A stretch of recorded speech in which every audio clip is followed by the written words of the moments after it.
The Duchess of Cambridge, Princess Charlotte and Prince Louis, 7 and 4 years old, were spotted arriving in Scotland on a commercial flight on August the 22nd, both kids carrying their own bags.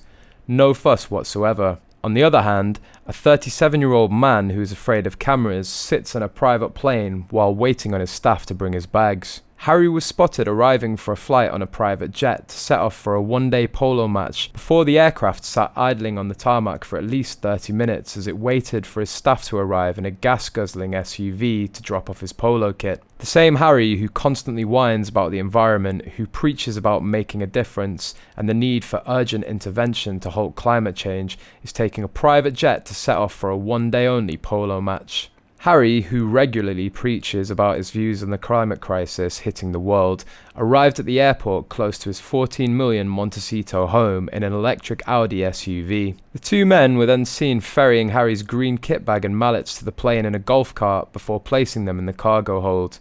However, one royal fan doesn't think Harry forgot his polo gear. She said, "I don't think he forgot his polo gear. I don't think he's been in Montecito since his rushed, unannounced, unexpected, aimless trip to Africa. There was no reason for him to go to Africa, and I think he went there to get away from Meghan. I think he then came back from Africa and stayed in a hotel. He's in touch with Nacho, so Nacho knows what's going on and invited him to the polo match. Another unexpected, unannounced event for Harry to be involved with. So Harry took what luggage he had from Africa and booked the private jet for Aspen. Since he didn't go back to Montecito, he had the bodyguards get his polo stuff for him.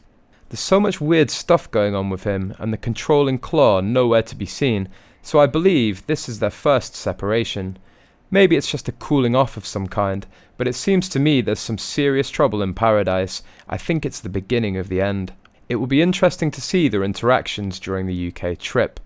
The private jet is owned by Florida-based businessman Mark Ganzi, who's a longtime friend of Harry's and a polo enthusiast. The couple have been slammed on multiple occasions for being hypocrites for their use of private jets, despite preaching about making a difference and the need for urgent intervention to halt climate change. Harry and Meghan were hit with a huge backlash in June after they flew back to the UK for the first time since stepping down as senior royals for the Queen's Platinum Jubilee celebrations aboard a private jet.